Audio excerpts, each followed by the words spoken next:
Get your ears wrapped around the Golden State Media Concepts Basketball Podcast. All the scoop you need to know, from college basketball to the NBA and even March Madness. News of your rising stars. Topics on and off the hardwood. This is the Golden State Media Concepts Basketball Podcast.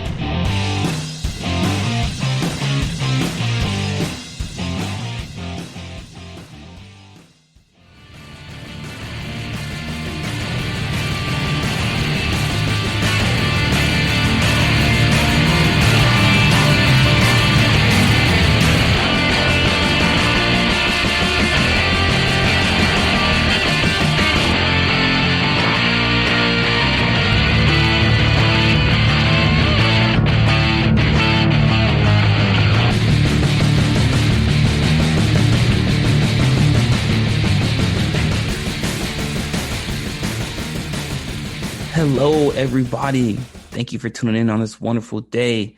Thank you for tuning into the GSMC Basketball Podcast, brought to you by the GSMC Podcast Network. As you guys know, I'm your host, Casuan Caudle. And man, I'm so grateful to be here with you guys talking once again about this wonderful game of basketball. Listen, every day I'm blessed to get to do what I do for a living. I get to play basketball for a living, and I get to talk about basketball for a living. I could not ask for anything else. So before we get started on our show, I just want you guys to take a couple of seconds to sit back and reflect and just be grateful for everything that you guys have in your life right now. I feel like too often we get too bogged up in the everyday comings and goings of our lives, and we forget to take a step back and really reflect and be appreciative of what we do have. You know, so often we think about what we don't have or what we want or what we're waiting for, but we forget about what's right in front of us. You know, we have a roof over our head. We have a place to sleep. We have food to eat. Our safety is not a concern. You know, we know you have to remember that you are blessed with everything that you have right now. So just take a step back, reflect, and be grateful for everything you have in this life right now. But with that being said, now we can get into our show. Listen, I came into, first of all, I hope you guys had a wonderful weekend. Or you guys have had a great week as of today. But I came into this show in the script meeting with my topics, knowing what I was going to talk about. But I got some breaking news during my script meeting, and I wanted to change my topics. And I'll go into the topics in a minute. But I want to just tell this story of perseverance. Talk about perseverance and how important it can be, and the power of perseverance. And I saw these two athletes that I admired growing up, watching them play this game of basketball. I thought that they were immensely talented for their age, and through all their trials and tribulations, I respected them for what they've gone through. And so the news that I saw is that the Pelicans have signed Isaiah Thomas, and the LA Clippers have signed DeMarcus Cousins. And that, when I saw that happen, I thought to myself, let's scrap what we're doing. Let's scrap our script. We have to talk about perseverance during this show. And that's what we're going to do. Now, don't get this misconstrued. We are going to be talking about the various injuries that have occurred in the Eastern Conference, i.e. James Harden injuring his hamstring. He's going to miss the next 10 days. KD returning from his hamstring injury. Joel Embiid returning from his knee injury. And how that's going to possibly affect not only the Eastern Conference standings, but possibly the MVP race as well. We're also going to talk about some takeaways that I saw and what I got out of the NCAA men's and women's Final Four. And just I don't want to digress, but just a quick caveat. This year's women's Final Four, or this year's women's NCAA tournament in general, as a whole, was the best women's tournament that I've seen in my lifetime. That's not hyperbolic. That's not excessive. I'm not trying to make waves, but this year's women's college basketball tournament was the best women's tournament I've seen in my entire life. And I don't mean that by upsets. I don't mean by that by surprises or final finishes, game winners. I don't mean it by that. I mean just in terms of basketball. Just in terms of watching great basketball. This NCAA women's tournament was the best women's tournament that I've ever seen in my lifetime. But I'm going to get into that later.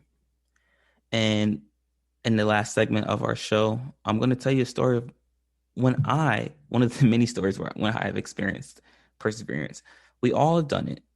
We all have experienced or had to experience perseverance at some point in our life. And I'm going to explain to you guys how that affected me and how that impacted me on my life moving forward. But let's get back into this. Let's start with our first topic of IT and Boogie Cousins.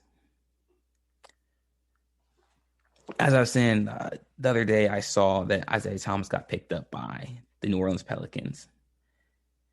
And the last I had heard of Isaiah Thomas, for those of you who don't know, I'm talking about the young Isaiah Thomas, the one that was drafted in the second round by the Sacramento Kings in 2011. The last I had heard of Isaiah Thomas is that he was playing with Team USA. And they had a FIBA qualifying tournament that he was playing really well. And I believe he was averaging 17 points in the FIBA qualifying tournament. And when I heard that, this is about a month ago. When I heard that, I thought to myself, this is good. This is good for IT. This is a step in the right direction for him. It seems like he's getting healthy. It seems that he's starting to get his mobility back. He's starting to get into his MVP form and rhythm, hopefully, from the 2016-2017 season.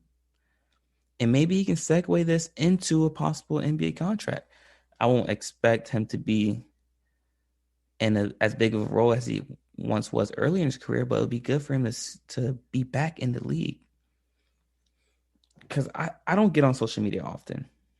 But when I do, and I follow Isaiah Thomas, he is always working, no matter the circumstances. He's always in the gym, always working hard, always staying prepared for that next opportunity. And so I heard about him playing in the FIBA qualifying tournament with Team USA about a month ago. I didn't hear anything about IT since then. And this news pops up on me. And I thought to myself, wow, this is incredible to see what this young man has gone through and has experienced in his career.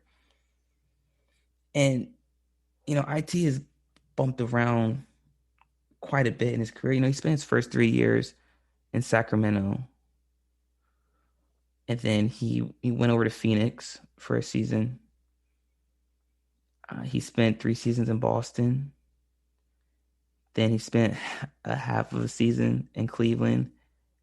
Then he got traded that same year to the Lakers. Then after that, he got released by Lakers and he got picked up by Denver the next season. And then they released him. And then he played with Washington for a year. They released him and then he signed with the Pelicans. Or now he's signed with the Pelicans. Sorry. And just to give you some perspective, Isaiah Thomas has never averaged less than double figures. I'm sorry, he's only averaged less than double figures once in his career, and that was during the 2018-2019 season with Denver, in which he only played in 12 games. That's because due to injury. And IT's journey is a unique one. I'm sure you guys know the story of him getting traded from Boston. Depending on how you feel about that situation, should Danny Ainge have done that? How I see it is, as a player, we have to remember that this is a business, and the business, the owners, the GMs, the teams are always going to do what's in their best interest. So we always have to do what's in our best interest. So we can never form a personal relationship, form a personal connection with these teams and GMs and owners, because the moment you're not making them money, the moment you're not an asset to them, they're willing to drop you at the drop of a dime. At the drop of a dime, they will get rid of you with no hesitation. We saw it. IT had just finished third in MVP voting that 2016-2017 season, led his team to the Eastern Conference Finals, scored 53 points in the playoff game against Washington. And Danny Ainge just let him go. And ever since that moment, even before that moment, IT has experienced perseverance, from being the last pick in the second round of the 2011 draft to constantly getting moved around, the injuries. Some people would call his height a form of,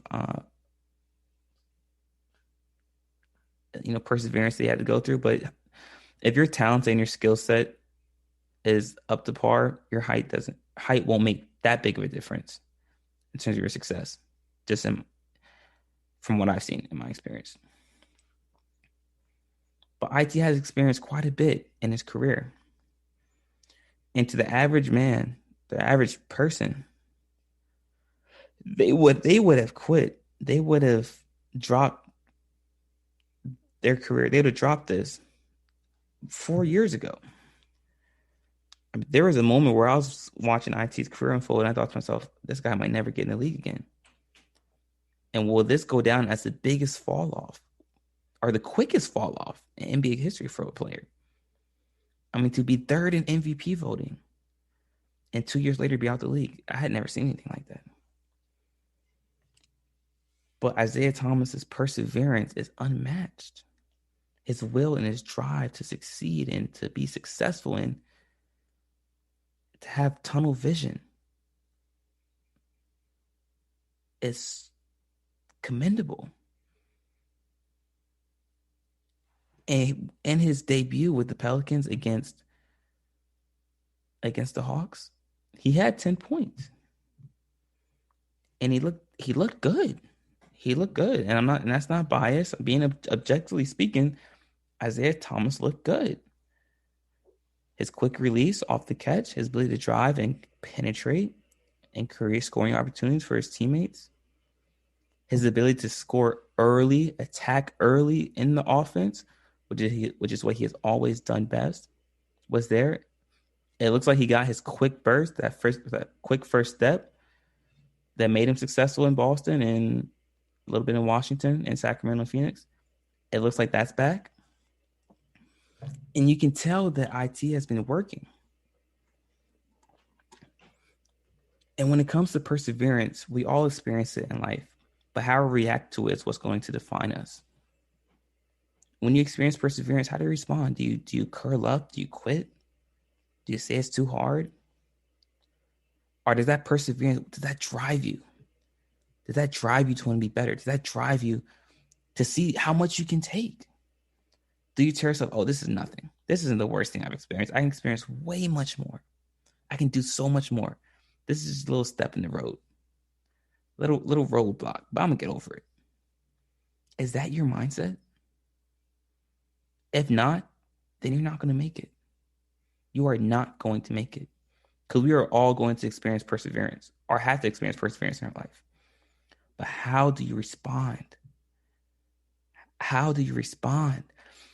Everyone can talk a sweet game. Everyone sounds like they're built for adversity. Everyone sounds like it, but when you truly get adversity, you see how a person's character truly is. And we've seen it. IT has experienced so much adversity in his career, but he persevered. And now we can say that the guy has great character. IT has great character. He stayed down, stayed ready, locked in, focused on him, and didn't worry about what anyone else was saying. And whether you play sports or you work in the medical field or you work in the business, finances world, whether you're an entrepreneur, whatever field of work that you're in, you can apply those skills, that mindset of adversity. You can apply that thought process to your life. Because perseverance is something that we all need. And I want to talk about DeMarcus Cousins as well. Boogie has had quite a bit of adversity these past 5 or 6 years of his career. Now, he started out pretty well. Actually, as you guys know, IT and Boogie played together in Sacramento. But ever since Boogie got to New Orleans after his second season in in New Orleans, he's dealt with a multitude of injuries, from his Achilles to his ACL to his hamstring to his quad. And he has experienced so many injuries. And there was a moment where we saw Boogie as an MVP candidate, just like IT. And specifically with Boogie, I want to talk about his past. Ever since he got to Golden State, he didn't play much of the year in Golden State because he was recovering from an injury. And those 2019 playoffs, he blew his quad, but he was able to return during the NBA Finals. And you could tell he was still recovering. You could tell he was still hurt. And that summer, he blows out his ACL after signing with the Lakers. And he ends up missing the entire season. But he ends up getting a contract with the Houston Rockets for this season. And he performed well. He averaged 9 points with Houston in 25 games. But after 25 games, they cut him. But he didn't stop. And now he has a contract with the Clippers. And he scored 7 points in his debut. And his role will be different, just like IT's role will be different. He'll no longer be the primary option, the number one option on a team. But he'll be able to fill in his role tremendously. And these guys are the epitome of work ethic, the epitome of perseverance. And these guys are living, breathing examples of what can happen in your life when you just persevere, when you push through adversity and don't allow the outside noise, outside circumstances to affect your thought process and what your goals are. If you have a goal, if you have a dream, hold it close to you, hold it tight to you, clench to it, and don't ever let it go, no matter what's going on in your life. Because that's something no one can take away from you. And it was interesting. I was looking up some quotes because I was trying to see their interviews that they had after getting signed. And this just shows you that there is a commonality between those that are successful. And let's listen to these quotes. So IT, after getting asked how he feels after playing his first game with New Orleans, He said, I'm 102% after my hip surgery. He said he's good to go. And he said he's been waiting for this moment for the past year. DeMarcus Cousins, just a little quick quote, when asked how he felt, he said, I'm in the best shape I've been in my entire career. I stayed ready, and this is what I prepared for. It's no mistake that these guys are where they're at right now. Listening to those quotes tells me that these guys stayed focused, stayed locked in. They weren't worried about the present moment. They were thinking forward, being long-term thinkers, thinking their careers. And they told themselves, I may be in this moment right now, but I know that if I stay the path and trust the process, I'm going to end up where I need to be at.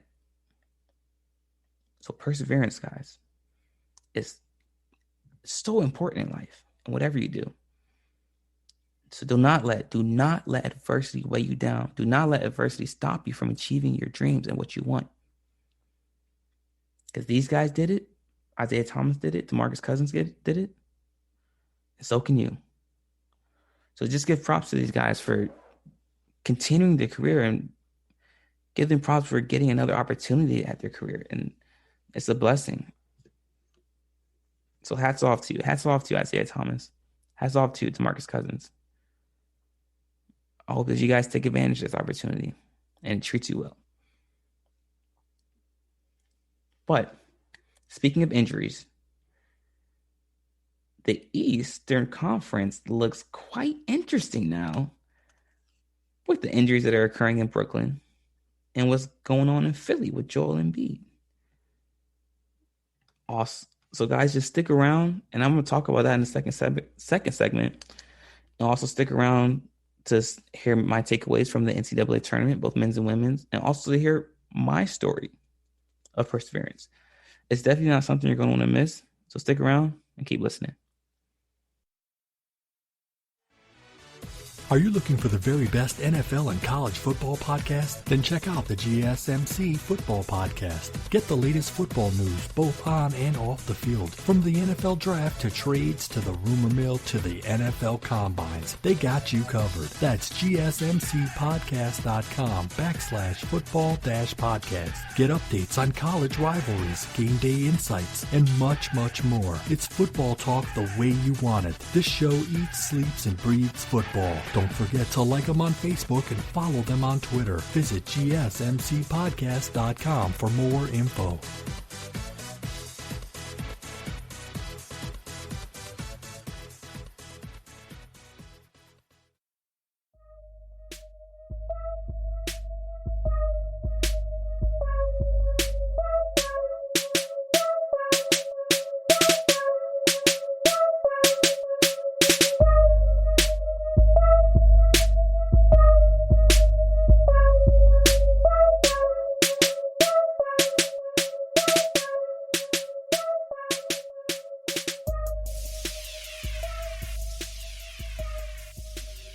All right, guys, welcome back to the show.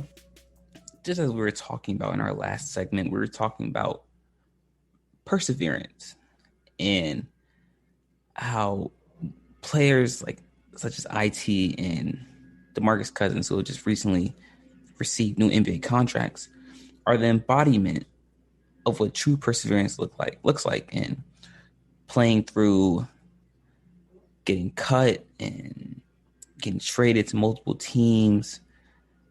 Everything and anything that was thrown those guys' way, they pushed through. And they managed to stake their claim in the league and managed to get a new contract. And like I said in the previous segment, hats off to them. And may they make the most of their opportunity. And another thing that both Isaiah Thomas and DeMarcus Cousins, something they both experienced or had to go through during their career so far, is injuries. Now, injuries can be a unfortunate and detrimental part to a player's career. But on the concept of injuries, there are a few injuries that have occurred and taken place within the top teams in the Eastern Conference. that being the Brooklyn Nets and the Philadelphia 76ers. And I want to talk about the impact that these injuries could have on not only the standings in the Eastern Conference, but also the MVP race. I want to break this down. I want to start with the Brooklyn Nets. So let's look at the Brooklyn Nets. Quite recently, Kevin Durant was slated to return, or is slated to return, against the Pelicans. And recently, Harden played against the Knicks for about 10 minutes and left the game 10 minutes in due to a strained hamstring. He got an MRI and it showed that he had a strained hamstring. So Harden is now going to miss the next 10 days. And Kevin Durant is returning, like I said, from a hamstring injury, coincidental as it may be. And going into the playoffs, chemistry is extremely important for a team. Not only chemistry, but them peaking at the right time is vital. In sports, you always hear teams, coaches talk about, we peaked at the right time. That's why we were able to be successful in the tournament or in the playoffs. Because quite often you see teams that either peak too early or don't peak soon enough. One example that I like to use is, this is a hockey reference, but the Washington Capitals. Before they won their first Stanley Cup back in 2018, so often the Capitals will peak too early, far too early in the playoffs. And by the time the Stanley Cup playoffs came around, they'd end up losing the first, second round. A lot of that was mental, but also because they peaked too soon. And peaking too soon could be a real thing. So not only is peaking too soon or not peaking soon enough can be an issue for teams, but also not having the chemistry. If you don't have that chemistry, you're never going to peak. You're not going to reach the full potential of how you guys can play well together. And if you don't have your guys playing together or even practicing together, getting a feel for each other, playing with each other, then you're never going to develop the necessary chemistry to be successful, taking deep runs into the playoffs. And I say that because with Kevin Durant and James Harden and Kyrie Irving, the three of them have only played a total of 10 games together. They've only played 10 games together. And you figure Harden's going to miss the next 10 days. That's about 4 or 5 games he's going to miss. Is Kyrie going to take a couple of days off for rest? And from my sources, Kevin Durant, when he returns, is going to be on a minutes restriction to keep him healthy for the playoffs. And with all this going on, is that going to affect Brooklyn's playoff success? Will that affect their ability to make a deep playoff run? Because you have these other teams like Milwaukee and Miami and Philly and to a lesser extent Boston. They have been extremely underwhelming this year, but there are these other teams in the Eastern, and let me just get straight to the point. Really, I'm really just talking about Milwaukee and Philly. I was being generous speaking about those other teams, but really, when they go up against either Milwaukee or Philly, are they going to have enough chemistry to get past those guys, to get past those teams? And because talent can only take you so far. You can have all the talent in the world, but if that chemistry isn't there and you guys aren't playing well off of each other, then it is null and void. What difference does it make? We've seen so many times teams that have all the talent in the world, they run into a team that plays well defensively or is peaking at the right time. For example, the 2014 Miami Heat, when they went up against San Antonio Spurs, Miami Heat had much more talent on their roster, but San Antonio was peaking at the right time. And you could argue that, well, you can watch the film and it'll show you that San Antonio also played with much more chemistry, much more fluidity, more ball movement. Then you go back 10 years prior from that, the 04 NBA Finals. You look at the Lakers, LA Lakers going up against the Detroit Pistons. The Lakers have far more talent on their roster. They had Kobe, Shaq, an older Karl Malone, an older Gary Payton. They had talent. Much more talent than the Detroit Pistons, but the Detroit Pistons were, like I said, an excellent defensive team who peaked at the right time. And is Brooklyn going to run into this problem? Are they going to run into Milwaukee and Philly without the necessary chemistry? And so we have to ask ourselves, will Brooklyn be able to build enough chemistry together? Now, personally, based off what I've seen with the three of those guys, KD, Harden, and Kyrie playing together, I think that those guys, all three of them, their basketball IQ is high enough to create a level of chemistry necessary to win a championship in a short amount of time. And the reason I say that is because Kevin Durant, his playing style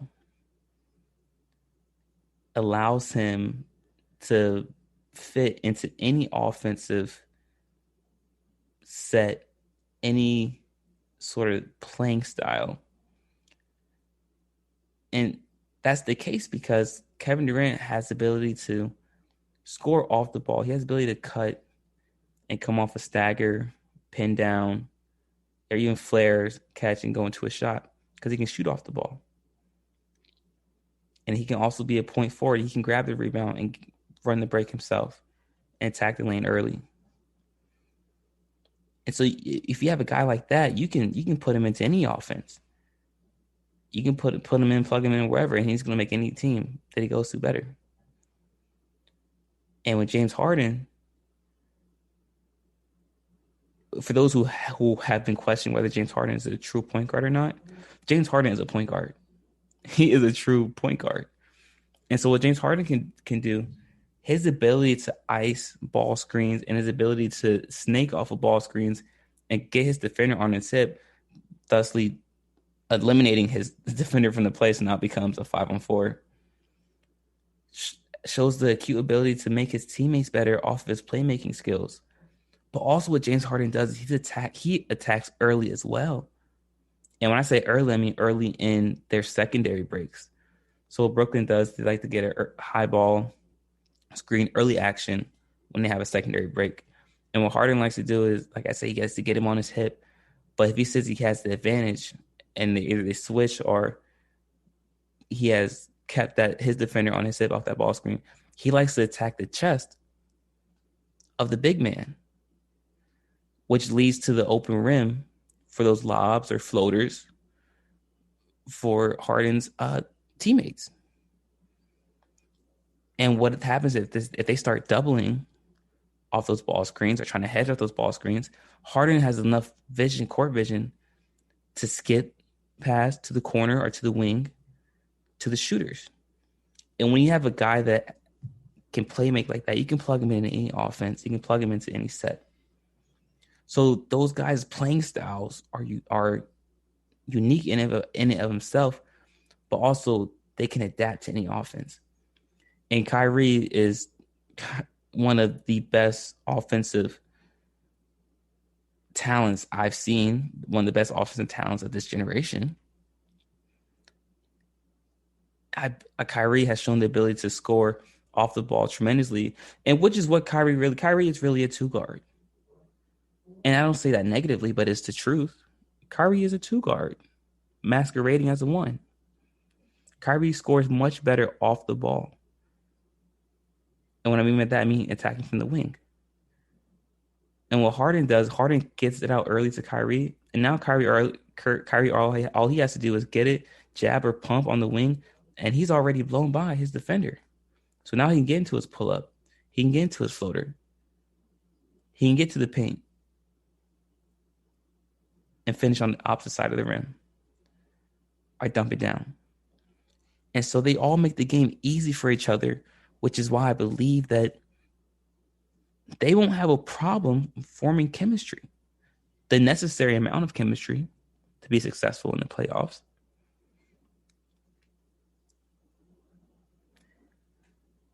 Some people question that, but if you know the game and you know what you're watching when you watch those guys play, you know that their playing styles are going to gel quick enough, fastly enough for them to have no problems, no worries when it comes to developing the necessary amount of chemistry. A bigger concern would be health. Do you just rest them? Do you just let them sit? That's something I would think about if I'm Steve Nash or from Brooklyn's organization. I'm not worried about their talent level. I've seen them play well enough together to know that they're going to be fine. They're going to form enough chemistry. They're going to play well off each other. So do we just let them sit? Do we let them rest? That's a logical decision on my end to let Harden and KD let them rest. Listen, James Harden is leading the league in minutes right now.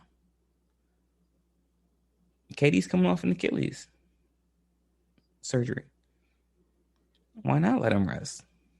They got the talent. The chemistry's going to be there. With those 3 guys, the chemistry's going to be there.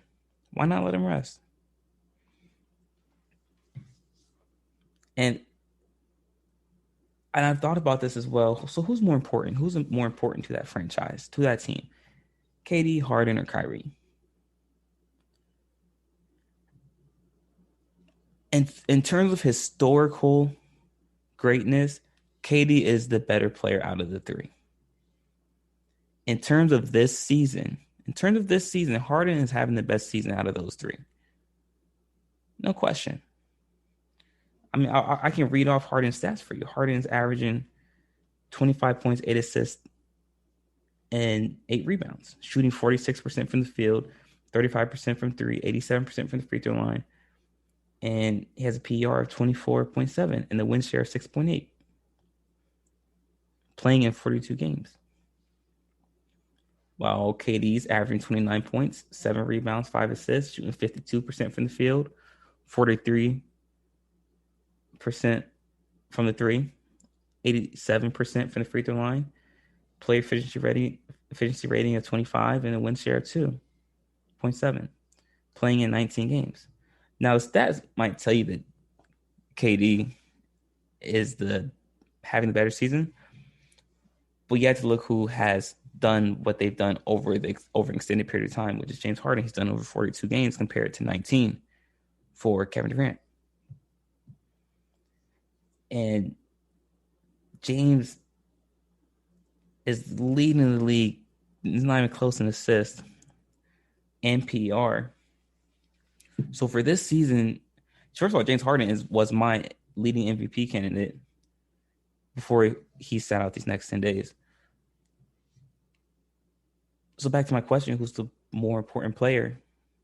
Though James Harden is having the better season right now, not even close, and has been the better player this season, I still think Kevin Durant is the most important player to that franchise in the long term and in the playoffs because of his historical greatness. KD's the best player in the planet. He's the best player on the planet. And so that's not even close. But Harden is having the better season right now. There's nuance to that. There's nuance. Harden's having the better season, but KD is by far and clear the best player on the planet. And he's the best player on that team and the most important player to that franchise. So the most important thing on Brooklyn's to-do list right now is getting Kevin Durant healthy, making sure Kevin Durant is healthy. Secondly is letting James Harden rest. And Kyrie is going to be there to do his thing. And Kyrie is an amazing player. Kyrie is a top 15 argue top 10 player in the league. So think about that. Brooklyn has 3 of the top 10 players in the league right now. And quiet as kept, if Kevin Durant were to, so once Kevin Durant returns, he's going to take away some MVP votes from James Harden, just because the usage rate is going to go down and the ball's going to be shared amongst the 3 of those guys now. That's going to take away MVP votes from James Harden. And another player in the Eastern Conference that has been on the top of MVP leaderboards this whole season is Joel Embiid, who's also returning from his knee injury, and he dominated the Celtics. By the way, if Boston doesn't get their stuff together, they're going to mess around and get Brad Stevens fired. And I'm going to talk about that Boston dynamic with Brad Stevens and Danny Ainge. I'm going to talk about that on the show eventually, but let me digress. Joel Embiid dominated Boston in his return, and he looked true to form. He looked healthy. Give him a couple of days to get his legs back under him, but Joel Embiid showed you yesterday against Boston why he's the best big man in the league. Yeah, Joel Embiid is the best big man in the league, the best center, hands down, best center in the league. And I just want to read off Joel Embiid's stats right now. I mean, he's averaging 30, 11 rebounds and 3 assists, shooting 52% from the field, 39% from 3, 85% from the free throw line, player efficiency rating of 31, and has a win share of 6.4. The guy he is showing us why Philly was willing to wait and quote unquote trust the process with him. And so with Joel Embiid returning, he moves back up to number 2 on my MVP watch, or my MVP leaderboard behind Damian Lillard. So right now, just based off of who's healthy and who's playing, my MVP leaderboard is Damian Lillard, Damian Lillard, Joel Embiid, and Nikola Jokic. So Joel Embiid is going to have an effect on this Eastern Conference race for the number 1 seed. So right now, Philly and Brooklyn are tied for the number 1 seed.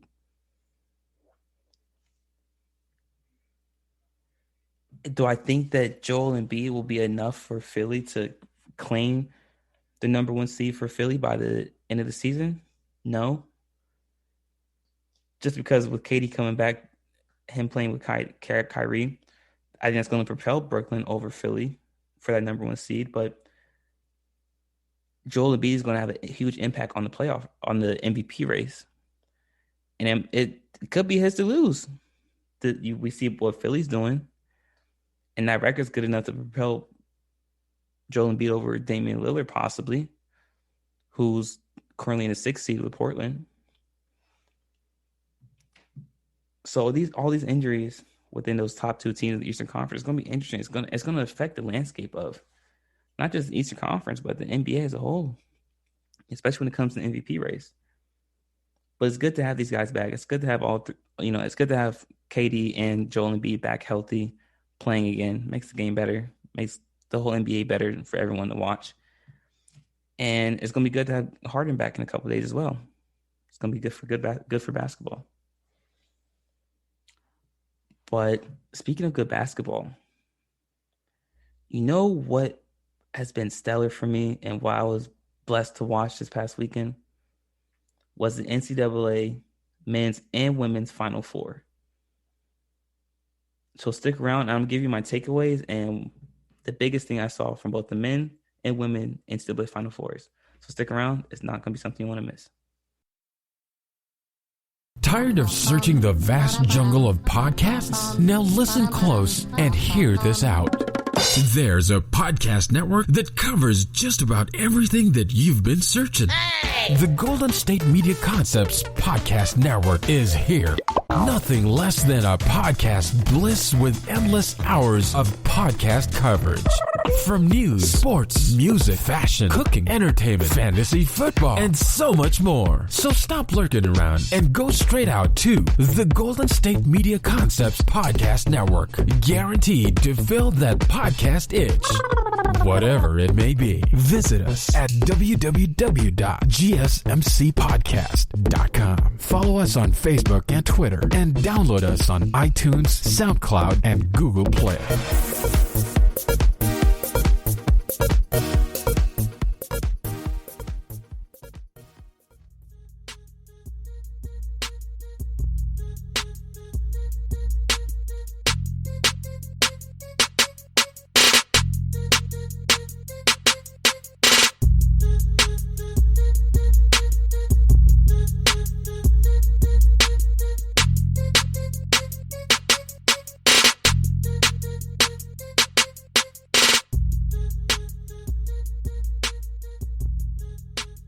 All right, guys, welcome back.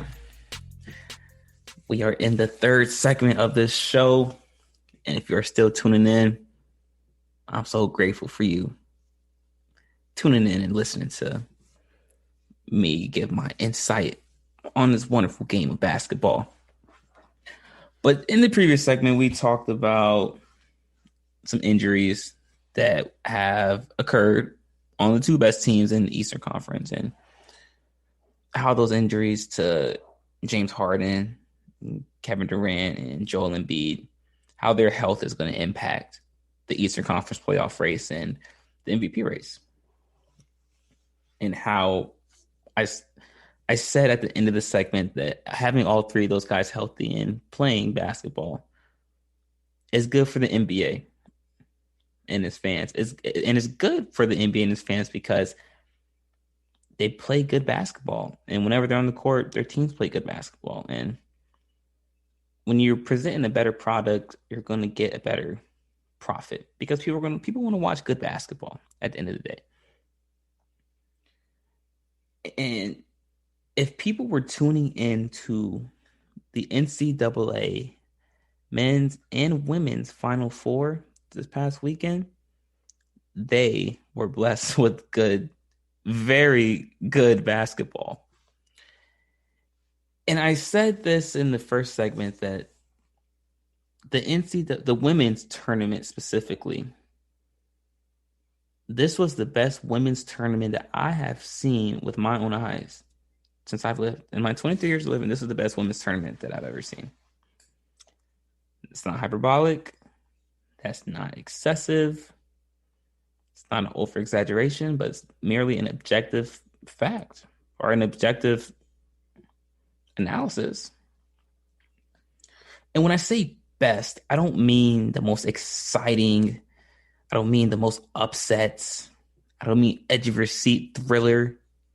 That's not what I mean when I say best. When I say best, I mean in terms of good basketball, pure, great basketball. Just watching good basketball, this was the best women's tournament I have ever seen. I probably watched about 30 games, maybe 30 games during the women's NCAA tournament. And I can't remember a single game that I watched and said to myself, oh, this is not good basketball. They're just not playing good basketball. Every single game I watched was good basketball. Almost down, not every possession, but almost down to every quarter. Just every quarter was good basketball. And as I watched the game, I couldn't help but think to myself, man, the skill level and the talent level in women's basketball is drastically improving. And it was always high, but I have never seen anything like this. That coupled with the athleticism, I mean, these girls are just getting drastically more athletic, and I love to see it because it's beautiful to watch. And if I'm being completely honest and transparent, some of these girls' teams were, in terms of basketball, in terms of running the sets and cutting and dribble actions and passing cuts and filling the lanes and filling the spots off of cuts and dribble moves and finishing at the rim and just shooting. Some of these a lot of these girls teams were playing better basketball than the men's teams in the NCAA tournament, who were also playing well. But I've always said this though: when you watch women's basketball, you're going to see a higher level skill set because they use more skill set as opposed to athleticism. But just like with guys that are in the league, they have to rely on their skill set. So when you watch them play, guys that aren't as talented, you're going to see more skill set as opposed to athleticism because they have to rely on their skill set. But I say that because that's more beautiful, because when you see players, men's or women's, with a high skill set, it always makes for better basketball in its purest form. And this women's tournament was just beautiful to watch. It was amazing. I watched great basketball, and I was very fortunate, blessed to do that. It was just great basketball, game in and game out, night in and night out. But I want to cover or just get my takeaways from the Final Four specifically, and I'll break it down game by game, and along with the national championship as well. So let's start with South Carolina versus Stanford. Everybody knows this game because of how it finished. I'm just going to pick it up right from the end of the game. South Carolina did blow this game. They had a 1-point lead, actually. And they scored off a pull-up by, I want to say, Leah Boston. But they allowed Haley Jones to shoot a short corner jumper, which gave Stanford the 1-point lead. And then there's a little bit of, after that, it was a little bit of foul game, foul, free throw. And what ended up happening is Stanford inbounded the ball, down 1. South Carolina ends up getting the steal, but the South Carolina guard, she gets a steal and she's dribbling down the court, and she's on the left side of the court with the ball in her right hand. So the ball is in the middle of the court, and she's driving, and she's getting to the paint, and she Euro steps to her right foot. So now she's inside the paint, and then to her left, now she's outside, and now she's having to do a floater going away from the basket over a Stanford defender. She ends up missing the layup. A South Carolina player follows the shot, tries to tip it back in, and it almost goes in. And I thought to myself, why did that guard not just go into the inside?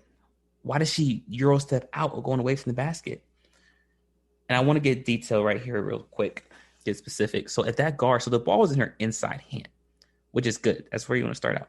If you're, as a guard, if you're driving or if you're attacking up court and you're on the left side, you want the ball to be in your right hand because the ball is in the middle of the court now, and it's easy for you to make a decision. So if you want to go middle to the basket, all you got to do is pick it up and just keep stepping through.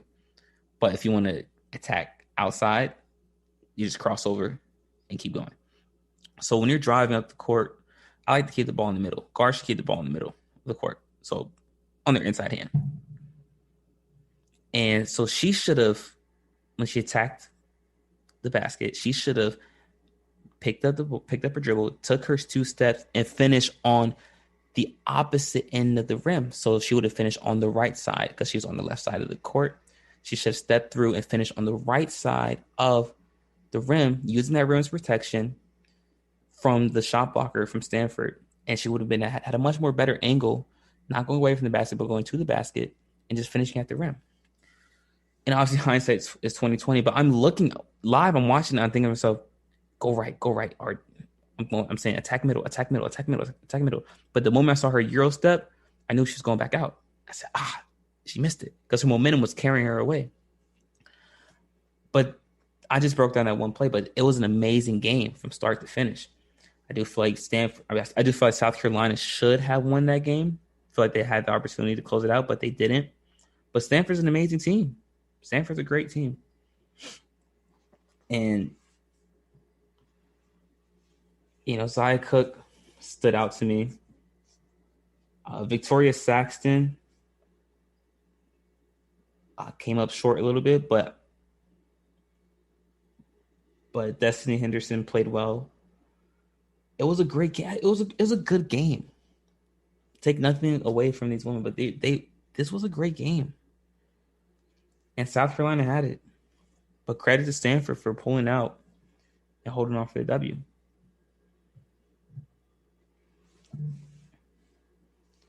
And to talk about Arizona and UConn,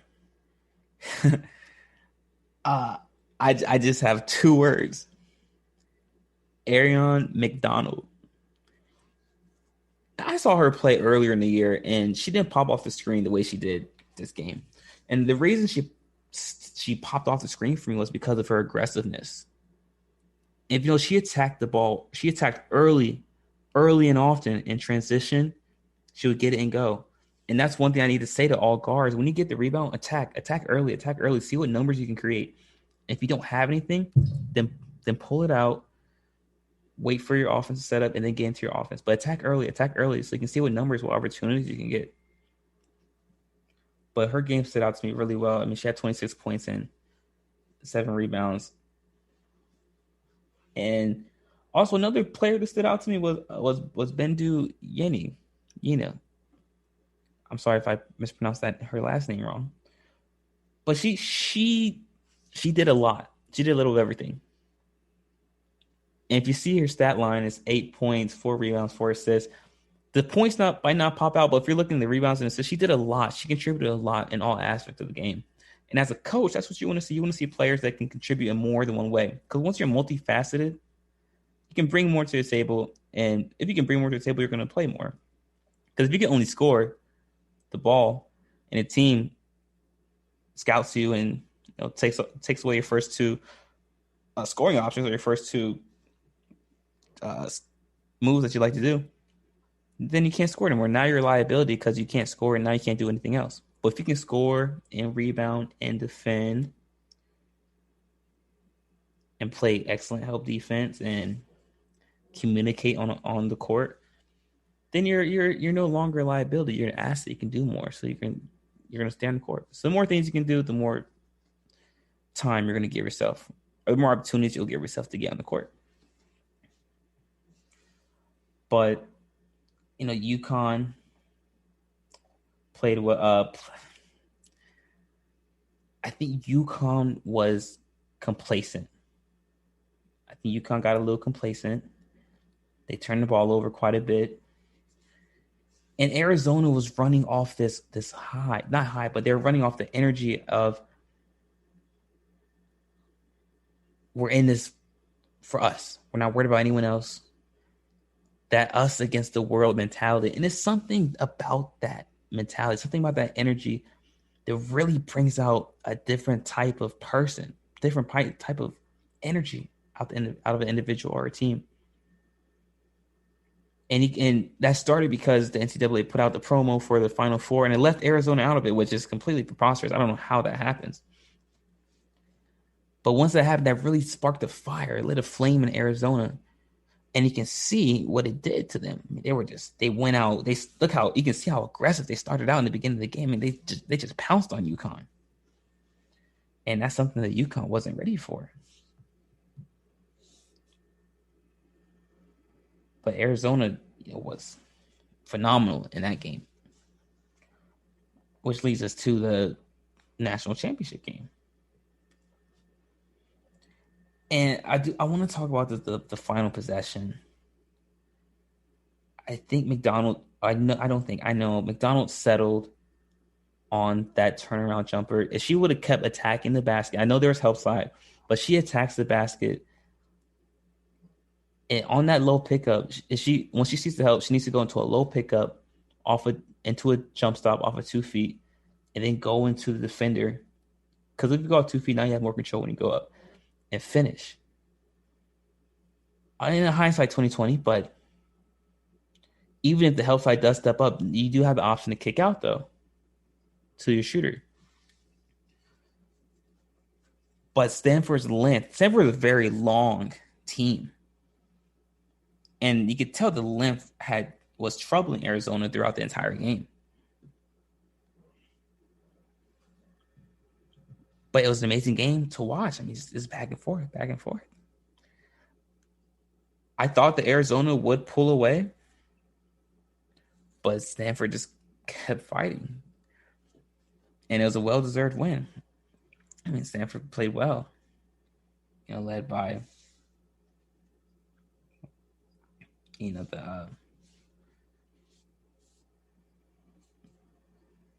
led by Haley Jones. Sorry, apologies for that.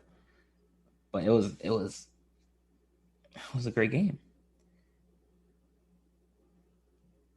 But looking at the all-tournament team for the women's NCAA tournament, Final Four all-tournament team, to be specific. And we got Zia Cook from South Carolina, Paige Buchers from UConn, Ari McDonald from Arizona, Lexi Hull from Stanford, and Haley Jones from Stanford, who was the most outstanding player. And if I had, and making my all Final Four team, I had those same exact players. So, well done. I mean, great tournament overall. Like I said, this was it was the best women's tournament I had seen in my entire life. I just love where the women's game is going today, or where it's going to continue to go. And, going to the men's now, we've got, we got, let's start out with UCLA and Gonzaga. This shot heard around the world. I'll keep this analysis short. Yes, UCLA was going on a Cinderella run, but they're not your typical Cinderella. They're a Pac-12 historically great powerhouse on a Cinderella run. And they played amazing. They played well. This is the best game I've seen UCLA play all year. And this was one of the less efficient games I have seen Gonzaga play all year. Even though they did score above their average, or right at their average, I think about it. In terms of their sets and getting out on the break and executing their offense, filling up the passing lanes, just cutting hard, communicating on defense, bailing out on the help side. It was a sloppy game for Gonzaga, which gave me confidence, actually. It made me think that if UCLA can shoot the lights out, play the game of their season, play the perfect game at that, and still come up short against a Gonzaga team that, quite frankly, might have played one of the worst games of their season, it spoke to me and said that this Gonzaga team was pretty good. And that was my analysis for that game. And yes, it was. First of all, it wasn't a luck shot, by the way, by Suggs. You can see it was great form. He got good elevation. And the bank was still open at that time. It was a great shot. Not luck. And then we head over to Houston and Baylor, the other Final Four game. Houston was a great team, but Baylor, as you guys know, Baylor was just on a roll. But I will say this, though. Baylor this entire year was the second best team in the nation. Quiet as kept. Gonzaga was getting all the attention because they were undefeated, but Baylor was the second best team. Baylor was the second best team in the country this entire season. And I talked earlier in this show about peaking at the right time. You could tell that Baylor coming into this NCAA tournament was peaking. But the reason Baylor didn't get much press coverage or notoriety is because they took a 3-week break during their season because of COVID. And people forgot about them.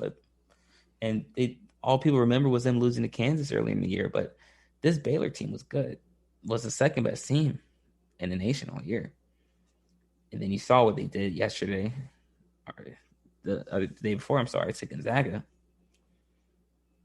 And that wasn't a fluke game. Yes, Gonzaga was riding off that. They were emotionally drained from their previous game against UCLA. And I saw an interesting stat actually pertaining to Baylor. The last 5 teams to win their Final Four game by double digits were 5-0 in the national championship game. So Baylor won by double digits in their Final Four, and then they won a national championship game. So now teams are 6-0 in that aspect. But it wasn't any Baylor's length troubled a lot of teams all year, and did the same thing to Gonzaga. And for Gonzaga, the best team they played all year was Baylor. Coupled that with them still running off that emotional drainage from previous game against UCLA. It was the perfect storm for Baylor to win the national championship. But it was well earned and well deserved. And hats off to them, credits to them. But like I said, an amazing tournament for both teams, men's and women's. Amazing, entertaining Final Four. Great basketball for the men's and women's. And it was a blessing just to watch it. Hopefully next year's NCAA tournament can be just as refreshing. But as we head into our final segment, I'm going to be telling you guys a story of when I experienced adversity and had to persevere. So stick around to hear that story.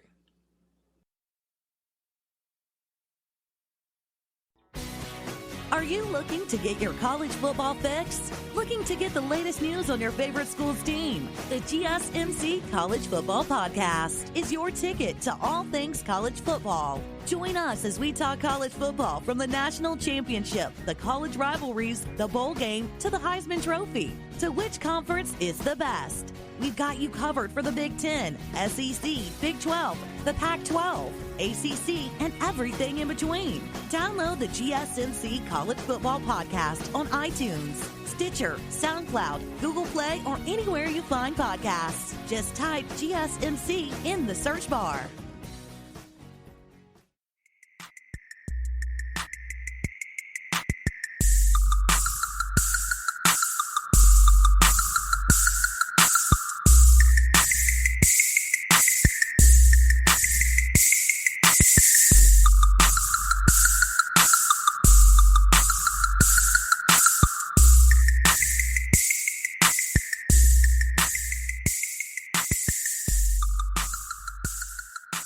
Welcome back, everybody.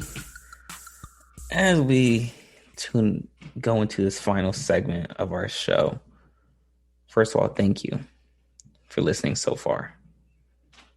Like I continue to say, and always will say, it's a blessing to have you guys with me, tuning in to hear my insight. Truly does make me feel appreciated, and I'm just thankful for you guys. But we talked about in the previous segment, we did our review, we did our discussion, we did our analysis on the men's and women's NCAA Final Four. And I gave you my takeaways, what I saw, what I thought was poignant, what stood out to me.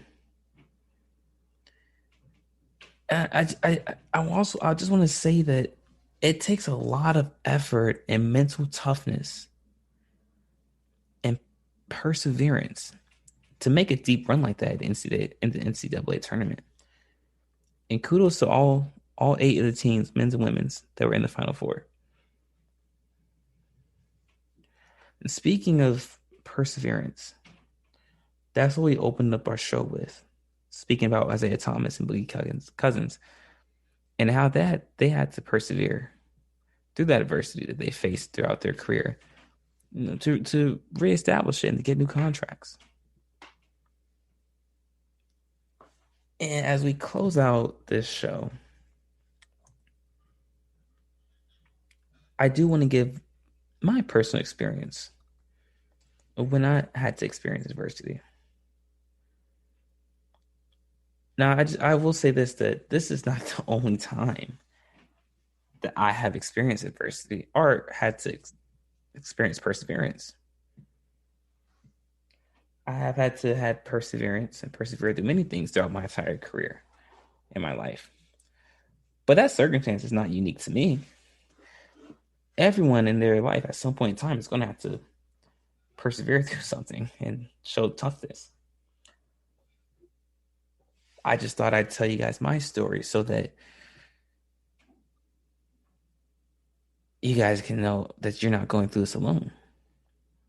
Because something about knowing that you're not going through a fight, you're not going through adversity alone.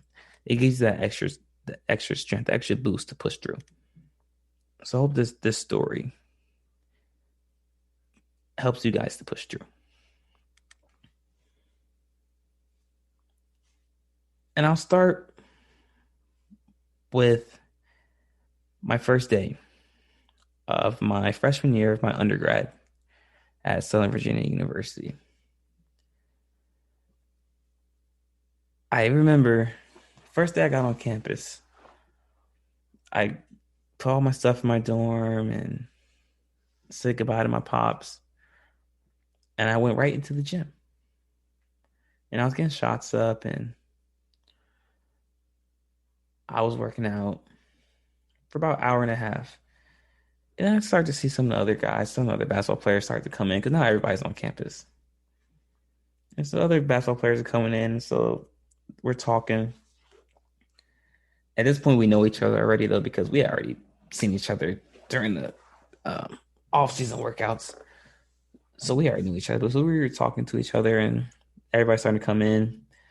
The underclassmen, the new, the new guys, the freshmen are in there. The upperclassmen, the juniors, seniors, they start to walk in, and so we're about to start playing pickup. And in my mind, I already knew that. Well, wherever I go, I feel like I'm the best player. Every time I step on the court, I tell myself I'm the best player. And if a basketball player says that that's not their thought process, they're lying. Every successful basketball player, every confident basketball player is thinking that in their mind. They're thinking I'm the best basketball player and no one can stop me when I'm on the court. And so that's my thought process. And so my thought process going into the season was, I don't care if I'm a freshman. I know what I'm good at. I know what I can do. And I'm going to show it. And I'm going to prove it. And I'm going to outwork everybody. I'm going to just kill and dog everybody when I'm on the court. And, during the open runs, especially that first one, I got after everybody, any and everybody. And I was just working, just showing what I could do. And it was like that for the first couple of weeks. And I was like, there's no way. No one can guard me. No one can stay in front of me. I'm the best player out here. At least that's what I'm telling myself. And I didn't think there was anything anyone could do to stay in front of me or guard me. But as a freshman, you're fresh and you're naive. And I thought that, though. I really thought that. And I think my game spoke for it. And so I'm out working every time we have lifting or shoot around or playing pickup. I want to be the best. I'm finishing first. I'm getting the most lifts in. I'm making the most shots. I don't care. I want to be the best at everything. And so that's my mindset that preseason. And as we go into the start of the first practice, I think I'm telling myself, I've set a precedent, and I feel like I established myself here in this program just off the preseason workouts. And I was never one to really be in the group and doing all that all the talking and rah. I just went in there and I did my business, and then I went on my way. Go in the gym, handle my business, wipe my hands off, go back and get some food. And so as we go into the first practice, I'm noticing that there's a difference between pickup and being part of a program in terms of playing style. Can you fit into the system? We ran the European style pick and roll half court set offense that was highly predicated on cuts and being patient on the drives, drawing multiple defenders in and kicking out.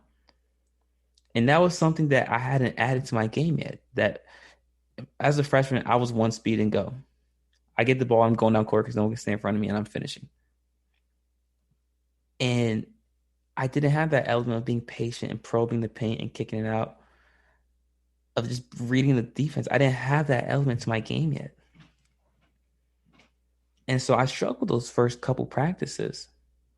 Mind you, this is when we're having 2-a-days as well. I mean, we're practicing at 5 a.m. in the morning and 11 p.m. at night. We got to lift in. We still have film studies as well. On top of that, still have my classes, 15 credits. But the point is, I struggled those first couple practices getting adjusted. But I still told myself I'm the best player. I don't care what happens. I'm the best player. And my play during practice those first couple weeks now were sporadic. They were sporadic. I wasn't consistent. Very few freshmen are, but particularly me, I was inconsistent as a guard. I turned the ball, as a point guard, I turned the ball over. I think I wasn't remembering the plays consistently. I wasn't being patient on the drive. I was being selfish, shooting the ball. And my play, like I said, was inconsistent. The only thing I was being consistent at was being effective on defense. No one was going to blow by me on defense. But like I said, offensively, I was inconsistent. And I'll never forget the first scrimmage we had. It was against Washington and Lee. And at this point, a pecking order had already been established, like who's going to be starting and who's going to be the 6th and 7th man. And I told myself, okay, even if I'm not in that first 7 or 8 man rotation, I'm getting on the court. When I get on the court, I'm going to show them what I can do. Because I'm the best player out here. And I'll never forget the first half, 5 minutes into the first half, I'm still not in the game. So I tell myself, okay, let's give it time. I'm about to get in. 10 minutes passed by in the first half. Okay, I'm going to get in. I'm going to get in eventually. Our starting point guard has 2 fouls. I'm going to get in. 2 minutes left in the first half.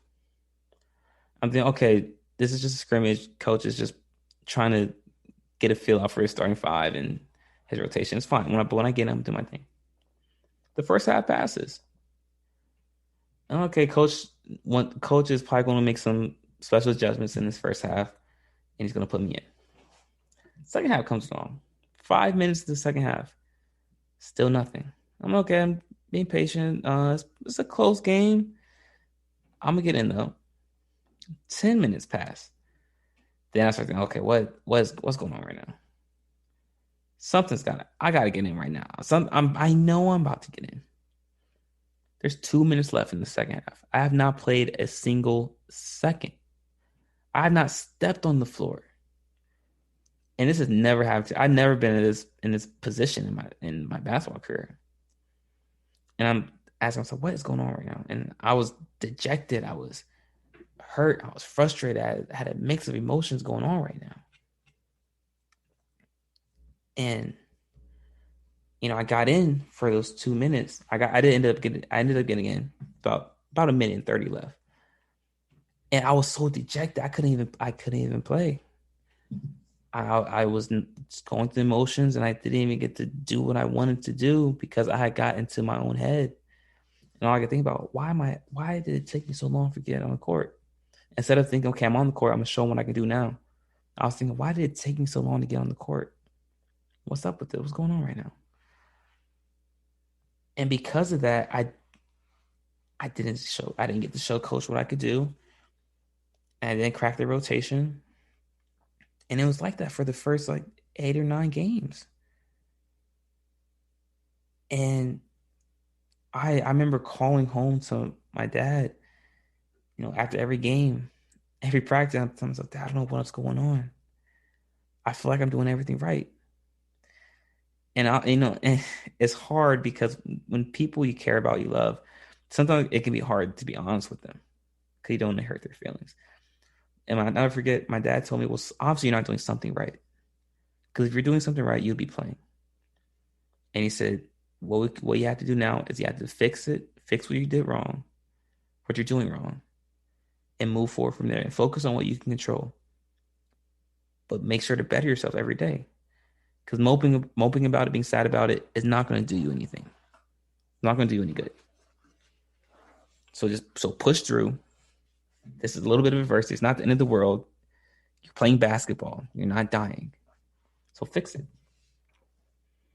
And when he told me that, I thought to myself, yeah, just exactly what he said. This is just basketball. Fix it. Fix the problem. And so I did. I started playing better in practices. I started watching more film. Because I thought if I just work hard, if I just get in the gym, it'll change. But no, as you realize as you get to college and at the professional level, there's more to your game. You gotta eat right. You gotta watch film. You gotta take care of your body, get in the recovery room. And so I started doing all that. I started taking care of my body, watching what I ate in the calf.